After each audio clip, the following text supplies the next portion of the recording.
Já de volta com o Manhã no Ar e agora a gente vai direto lá para cima para o RC Coop. Conferir como fica o tempo na nossa cidade hoje com Adeilson Albuquerque. Bom dia, Adeilson.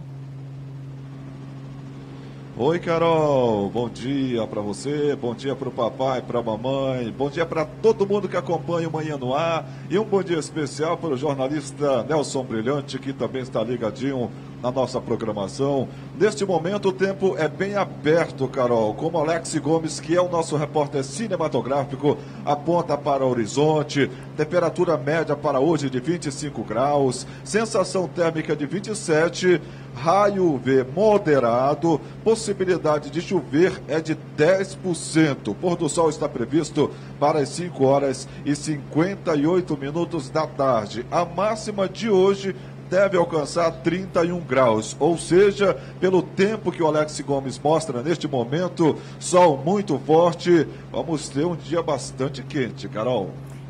Pelo visto vai ser bastante quente mesmo. Adeilson, obrigada pelas informações. Já já a gente volta para falar de trânsito direto do RC Coop.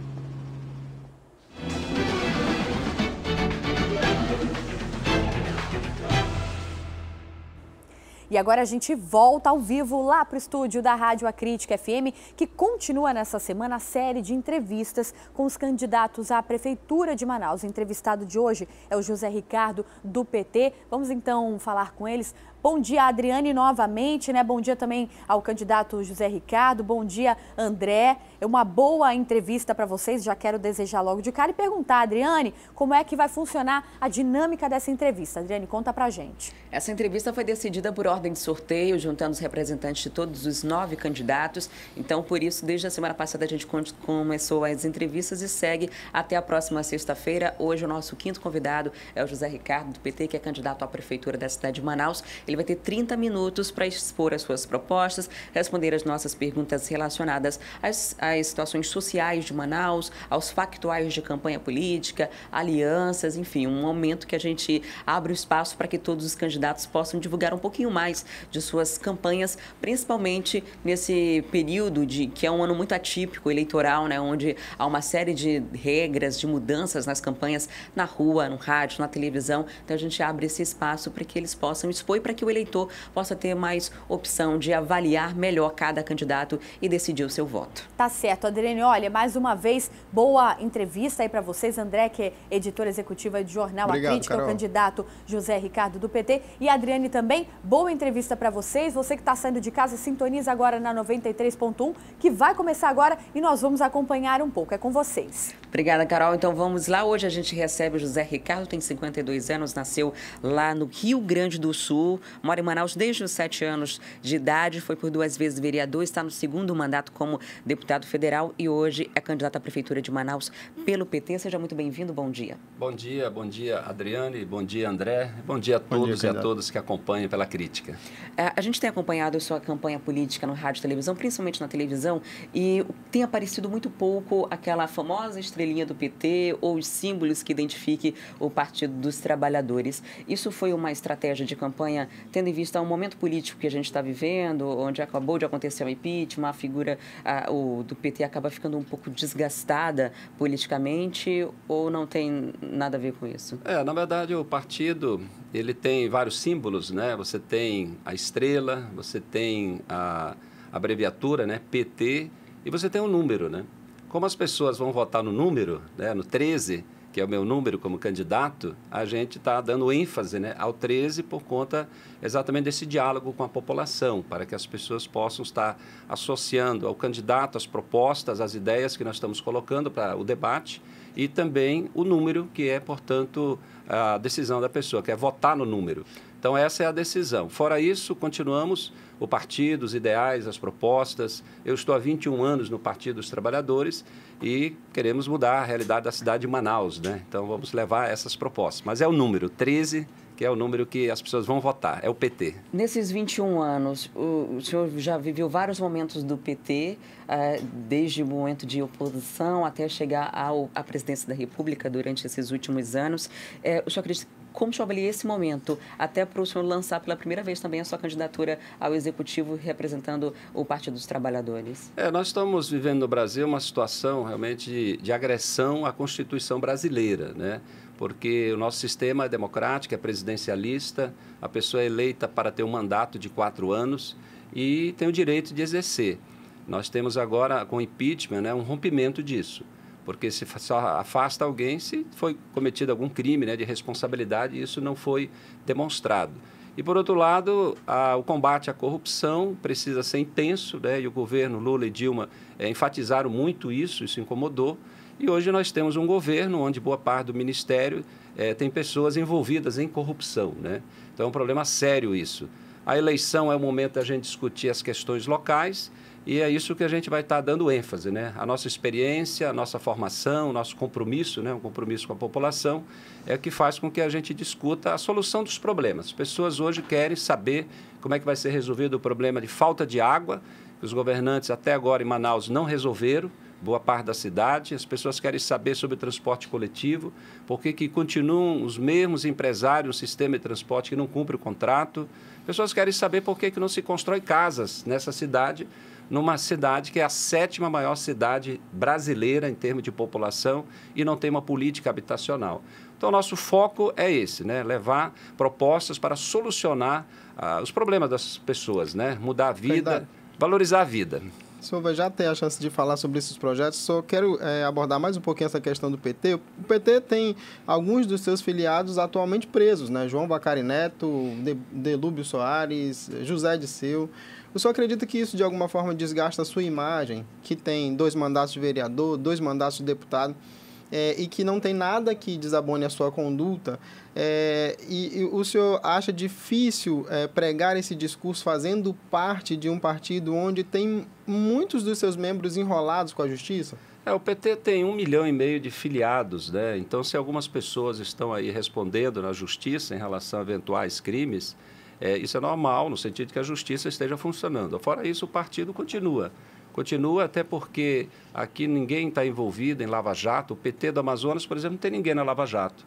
É diferente do PMDB, né, que tem o senador Braga, que está na Lava Jato, o Almazi do PSD também está na Lava Jato, todos citados, o Alfredo Nascimento do PR, né, Paulo Dernê Avelino do DEM.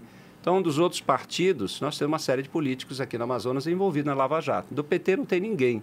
Então, eu não tenho nenhuma dificuldade, né, em relação à campanha, estamos sendo muito bem recebidos, a nossa história, mas principalmente as propostas, né? As pessoas estão acreditando em grandes mudanças. O grupo político que está há 34 anos no poder, que está representado em 4 ou 5 candidaturas, né, nessa eleição, 5 a 6 candidaturas representam o mesmo grupo político que domina o Amazonas há 34 anos e o povo quer mudanças. O povo quer tirar esse povo e renovar. Sobre as suas propostas, candidato, o que o senhor acredita que dava para ser feito em 4 anos? É isso aí. Para continuar acompanhando, então, a entrevista que acontece agora com o candidato José Ricardo do PT, é só sintonizar na 93.1 a Crítica FM.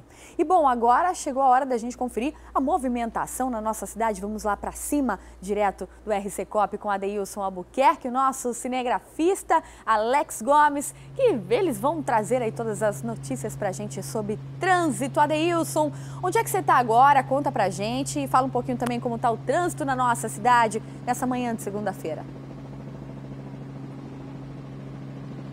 Nós estamos aqui na zona centro-sul da capital do Amazonas, mais precisamente sobre o Parque 10. Neste momento, o Alex Gomes, ele está mostrando a Mário Ipiranga Monteiro, a popular Recife. Ali em cima, inclusive, o viaduto Miguel Arraes, com trânsito bastante intenso, mas fluindo em direção ao centro da nossa cidade. Aqui embaixo, a gente vai aproveitar para mostrar a Darcy Vargas, com trânsito bastante intenso neste momento, principalmente para quem segue da Darcy Vargas em direção à zona leste da capital do Amazonas.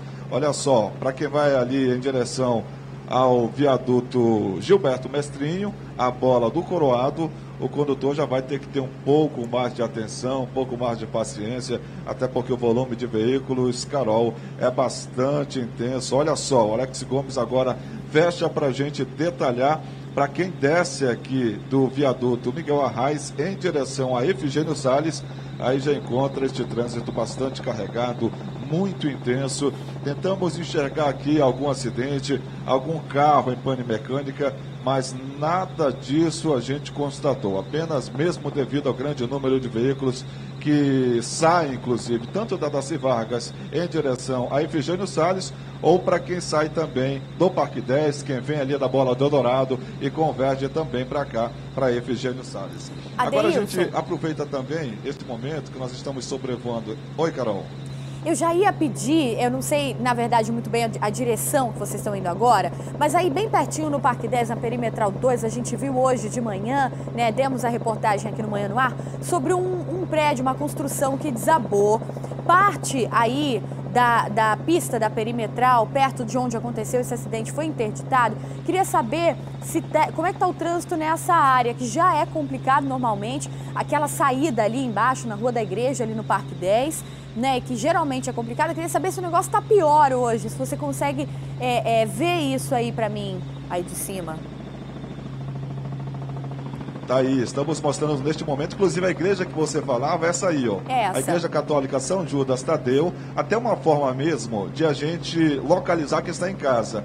Essa situação que você acabou de citar fica um pouco mais ali em cima. Ali, o Alex agora fecha, inclusive existem agentes do Manaus Trans. A Grande Otelo, que é a antiga Perimetral que você citava, que agora é Grande Otelo, que dá acesso inclusive ali a Maripiranga Monteiro. Ali em cima, ó, lá é a Maripiranga Monteiro e lá é o viaduto Miguel Arraes. Está aí o Alex se identificando para quem está em casa. Agora a gente vai voltar para mostrar aqui que o trânsito é intenso aqui na Grande Otelo. Inclusive, essa estrutura mesmo desabou. Nós enxergamos neste momento, inclusive, Carol, olha lá, tem uma escavadeira, inclusive, já havia uma estrutura neste local, que desabou, inclusive, pela madrugada. Mas a gente vê ali, inclusive, aquela escavadeira, a gente chega à conclusão que a estrutura já existia e, consequentemente, devido até mesmo à escavação que começou, aí houve esse desabamento. Tivemos, inclusive, muita chuva nos últimos dias, ventos fortes nestes pontos aqui da nossa cidade e, consequentemente, houve aí essa situação que acabou desabando essa estrutura que já existia neste local. Foi na madrugada de domingo, como nós já contamos, inclusive, aqui mesmo no Manhã no Ar, e o trânsito no domingo ficou interditado, ficou muito complicado neste trecho aqui, para quem vem do CSU do Parque 10 em direção a Maripiranga Monteiro. Mas como nós estamos vendo neste momento, tem um agente do Manaus Trans aqui no ponto, o trânsito é lento, não por causa desta situação, deste fato, mas sim realmente devido ao grande número de veículos. A gente vê inclusive uma lona ali encobrindo pedaço dessa estrutura, muito entulho, assim como também a escavadeira que segue o trabalho por enquanto neste ponto. O trânsito neste momento não é prejudicado como foi prejudicado no domingo, mas é que é a atenção do condutor que sai do Parque 10 em direção a Maripiranga Monteiro, Carol. Na verdade, né, Adeilson, é natural que o condutor acabe reduzindo um pouco da velocidade, né, por saber que aconteceu o acidente nesse local, até mesmo por curiosidade, passa um pouquinho mais devagar para poder observar o que aconteceu. A gente vê que realmente um pedacinho só aí da pista da esquerda, né, tá aí com as faixas ali, né, para cercar essa área, principalmente a área da calçada, que foi interditada, claro, para que não aconteça um acidente com o pedestre que passar pelo local. Por isso a gente vê que há aí uma pequena lentidão em alguns momentos nessa área, mas como eu disse, é um local, né, e como você também disse, é um local que naturalmente há um grande fluxo de veículos e por isso a gente atribui então esse trânsito aí que acontece mais pelo volume de carros mesmo do que propriamente dito pelo acidente que aconteceu, como nós vimos já na reportagem aí no domingo e como as imagens do Alex Gomes mostraram agora de um ângulo diferente para a gente, realmente olhando aqui, né, de cima dá uma dimensão, né, completamente diferente do que olhando de baixo. A gente vê realmente ali, né, o estrago que causou, mas já sabemos que os profissionais já estão trabalhando para garantir a segurança, inclusive dos moradores aí da região, aí das proximidades desse local que acabou desabando e rompendo aí uma tubulação de água da Manaus Ambiental. Adeilson, vamos seguir em frente? Podemos mostrar um pouquinho mais aí do trânsito? Vamos sim, vamos em direção ao a bola aí do Eldorado, como o Alex Gomes, inclusive, já mostra. Vai lá com a nossa câmera eficaz para a gente detalhar para você o trânsito. Pela perimetral, o Alex mostra outra saída do Parque 10. O trânsito em direção aqui à bola do Eldorado até que está tranquilinho, se nós compararmos com a Grande Otelo, aquela via que dá acesso também a Maripiranga Monteiro. A gente vai aproveitar, Carol, para subir em direção a Torquato Tapajós, aqui pela Maripiranga Monteiro.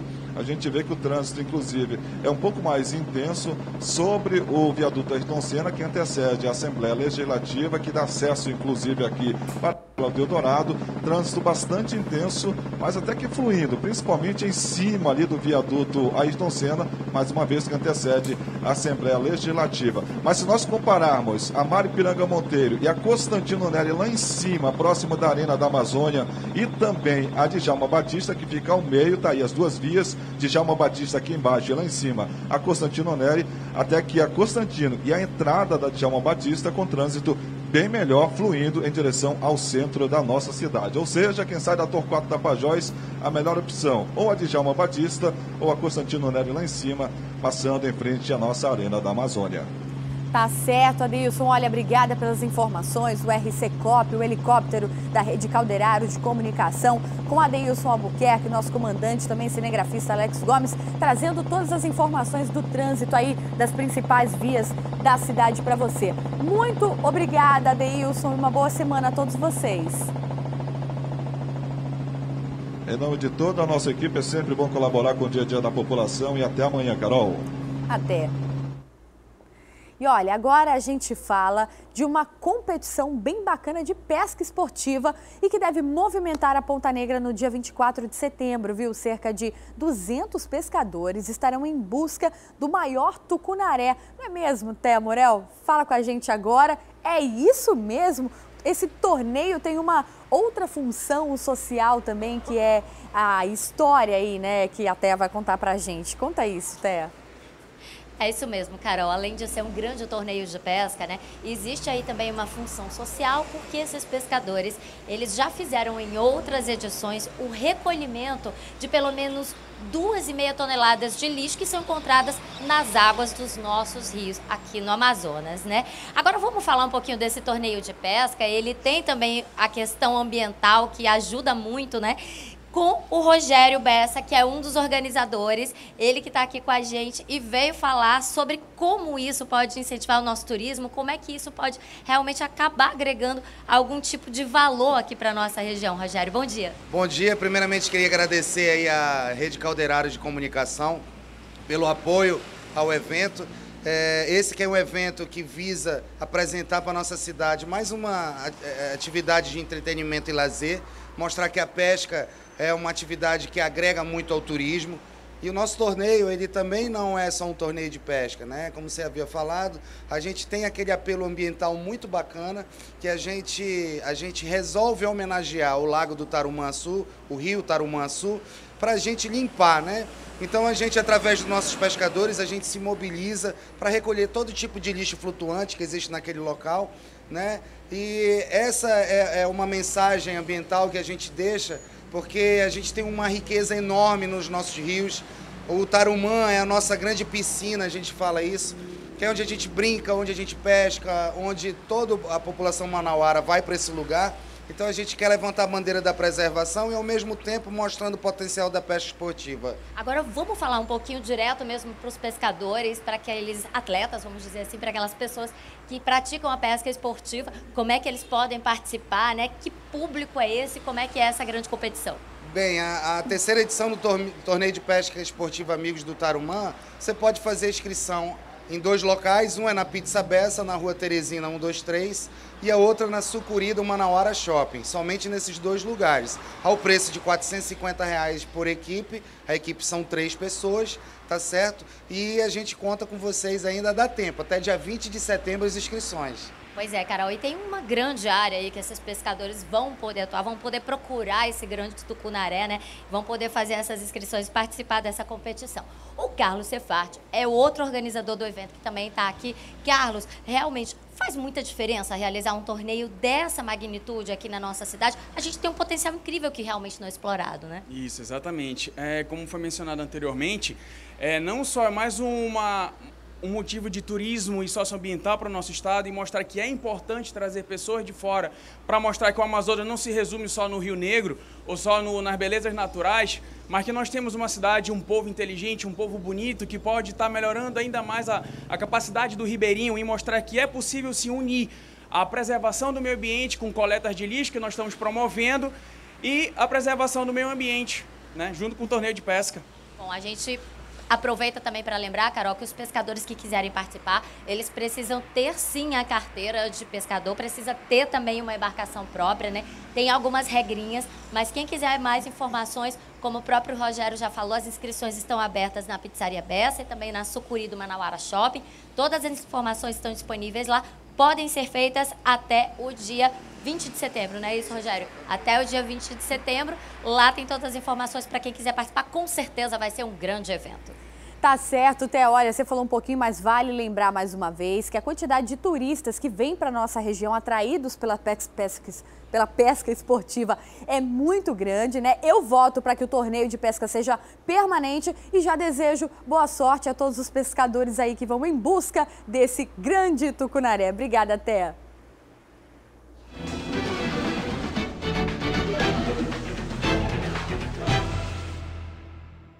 Você acompanha agora a 6ª reportagem da série Manaus do Alto. A TV A Crítica convidou os 9 candidatos à Prefeitura de Manaus para verem de outro ângulo alguns problemas presentes na nossa capital e que interferem diretamente no cotidiano da população.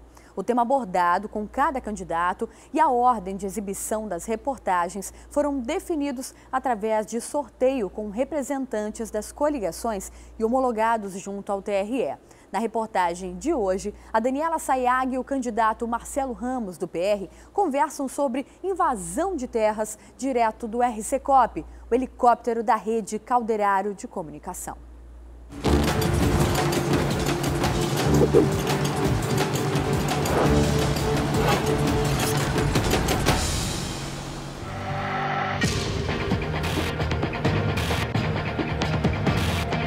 Essas cenas ainda estão vivas na nossa memória.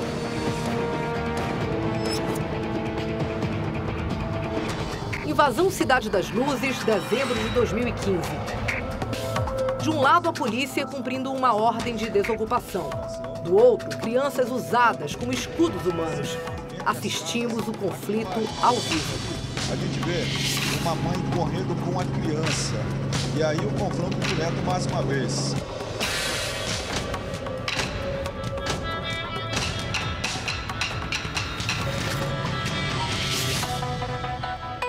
Há décadas, essa mesma história se repete. Coroado, Compensa, Alvorada, Redenção, São José, Zumbi, Grande Vitória e tantos outros bairros de Manaus surgiram exatamente assim. A família Miranda viu nascer o novo Israel. Não importava se logo ali na frente ficava o lixão da cidade. Era terra, pela primeira vez, própria. Para quem não tem onde morar, conseguir um pedacinho de terra é um sonho? É muito, é uma riqueza. Para mim foi uma riqueza, né? Porque minha família toda mora aqui comigo, meus filhos, né? Todos nós moramos juntos. Vivemos uma comunidade, família. Há 12 anos, o pesquisador do INPA, Reinaldo Costa, estuda a expansão urbana e os problemas causados pela ocupação de risco. Ele usa dados e mapas oficiais e chega a resultados espantosos. Parte significativa do impacto das ocupações irregulares ela é ligada à destruição de áreas de floresta, que são áreas que seguram águas, e essas águas acabam sobrecarregando o leito, a calha dos rios, causando problemas de inundação em outros lugares. E para a própria população que vive nessas áreas de ocupação, há o problema de viver num ambiente insalubre, com capacidade de doenças, precariedade de água, água contaminada e outros tipos de enfermidade típica de lugares sem infraestrutura urbana. Esta era Manaus em 1984, aqui 10 anos depois, em 2004 e finalmente em 2011. Uma mudança radical em 30 anos. Parte das manchas cor-de-rosa das fotos de satélite aqui embaixo são assim. Um emaranhado de casas construídas sem planejamento, derrubando a mata nativa. A falta de ordenamento territorial é um dos principais problemas de Manaus. E o resultado? A ocupação de áreas de risco, passíveis de inundações, desmoronamentos, proximidade com doenças. A polícia e a justiça reconhecem. Muitas invasões são planejadas por quadrilhas que se especializaram em estimular a ocupação para ganhar dinheiro. Hoje, eu posso te afirmar categoricamente que existe uma indústria de invasão. Existem pessoas que entram parcelando o solo de maneira criminosa, afrontando a legislação, afrontando a justiça, enganando cidadãos e, lamentavelmente, hoje o invasor de terras ele tem um outro componente. Hoje o invasor de terras ele também está ali convivendo com o crime organizado. Mas para a maioria das pessoas que acabam ocupando essas áreas de risco, existe uma necessidade real de sair do aluguel. Essas pessoas acabam sendo vítimas de quem explora a miséria. O aluguel correspondia a quantos por cento da tua renda? A uns 50%. Metade do que tu ganhava para o aluguel? Isso. Não dava mais? Não dava mais. Não tinha como. Essa é a primeira casa da tua vida que você pode chamar de tua? É. Antes disso, só aluguel? Só aluguel. E como é a vida de quem tem que pagar aluguel? Deus me livre, nossa. Eu não quero mais passar por isso, não. Porque você paga aluguel, vamos supor, chega o dia de você pagar, você não tiver. Se você estiver trabalhando, você tem aquelas condições de pagar. E se você não tiver? O que acontece? Vou para a rua. Em 5 anos, uma invasão está consolidada. Restam ruas estreitas e mal traçadas, esgoto a céu aberto, iluminação clandestina, ausência de escolas e postos de saúde. E a obrigação do poder público em arcar com essas consequências.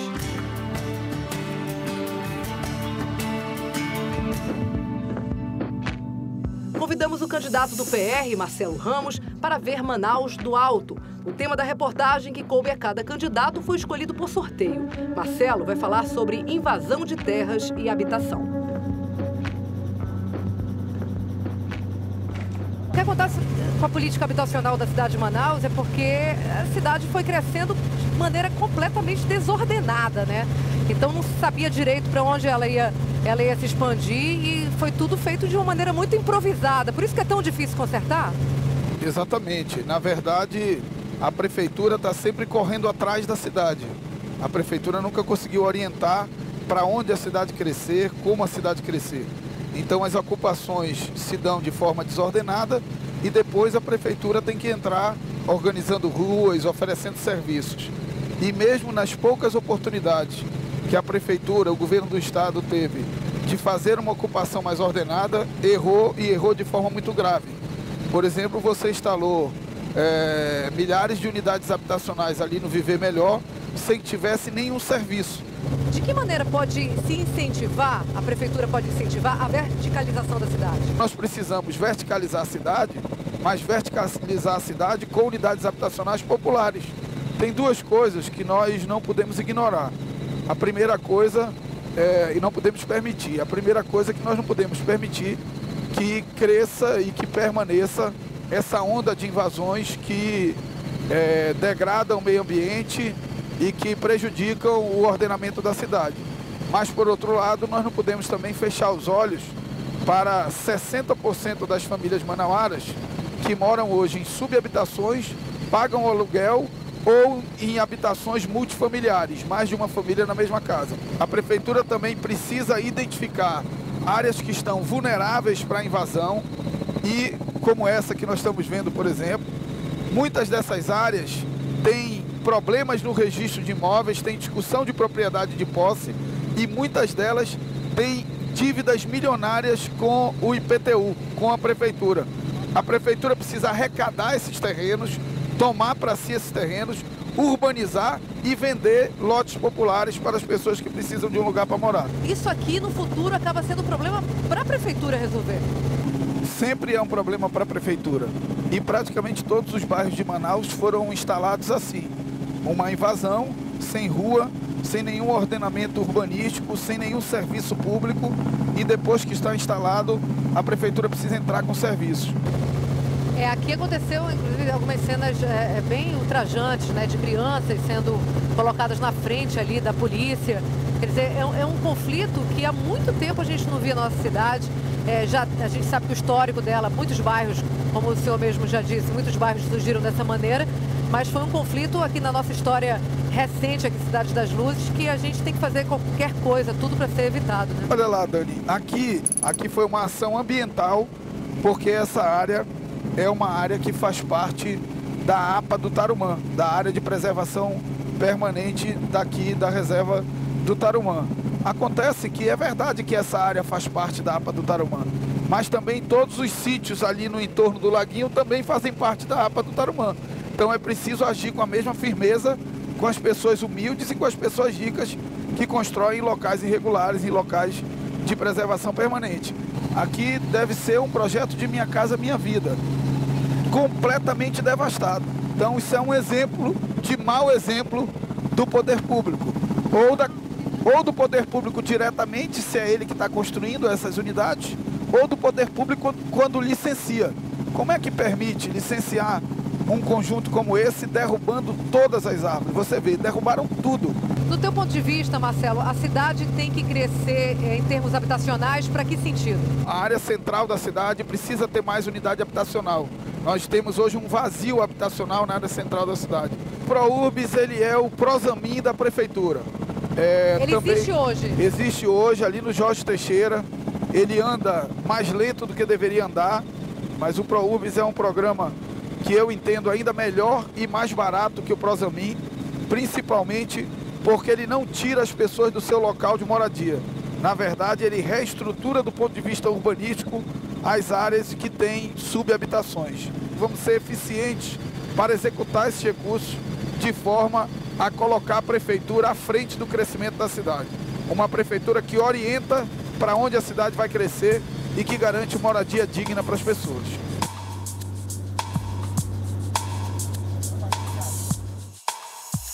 A habitação, um dos graves problemas da cidade, tem jeito? Claro que tem jeito. Agora, seria um vendedor de ilusão prometer reordenar toda a cidade de Manaus em 4 anos. Mas eu tenho certeza que nos próximos 4 anos nós vamos dar passos significativos.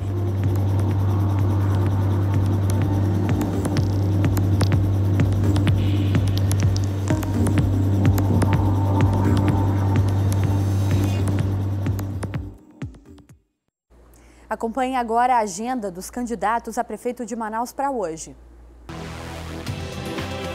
O candidato Arthur Neto não divulgou a agenda. Henrique Oliveira, pela manhã, faz caminhada na Betânia e também na comunidade Santa Luzia, no Japim. À tarde, ele concede entrevista ao jornal A Crítica. Issa Abraão cumpre agenda em Brasília pela manhã e à tarde. José Ricardo, pela manhã, faz panfletagem na Avenida General Rodrigo Otávio. À tarde, se reúne com diretores da CDL Manaus e faz mini comício na bola do Armando Mendes. À noite, participa de reuniões no bairro da União e com professores da UEA e UFAM. Luiz Castro, pela manhã, participa da abertura do fórum na OAB e se reúne com apoiadores de campanha. À tarde, participa de roda de conversa com estudantes de arquitetura e faz bandeiraço na Praça do Japim. À noite, ele concede entrevista ao programa Crítica na TV e, em seguida, se reúne com lideranças do cooperativismo. Marcelo Ramos participa de reunião e almoço com o presidente do Sindicato dos Farmacêuticos pela manhã. À tarde, concede entrevista ao Pedala Manaus e faz caminhada no Tancredo Neves e no Santa Etelvina. À noite, participa de reunião no conjunto Cidadão 10. Professor Queiroz grava programa eleitoral pela manhã e à tarde. À noite, tem reunião com a coordenação de campanha. Serafim Corrêa, pela manhã, concede entrevistas a uma rádio e a uma emissora de TV. À tarde, ele grava o programa eleitoral e faz caminhada na Zona Sul. À noite, participa de entrevistas com jovens empresários. Silas Câmara, pela manhã, grava programa eleitoral. À tarde, faz panfletagem e à noite tem reunião com líderes comunitários. Agora são 7h33. A gente vai fazer mais um rápido intervalo aqui no Manhã no Ar e volta daqui a pouco para falar sobre a 4ª rodada do Campeonato Amazonense e a abertura do Peladão 2016, o maior campeonato de peladas do mundo. E claro, com a apresentação das rainhas dos times. É daqui a pouquinho, eu volto já.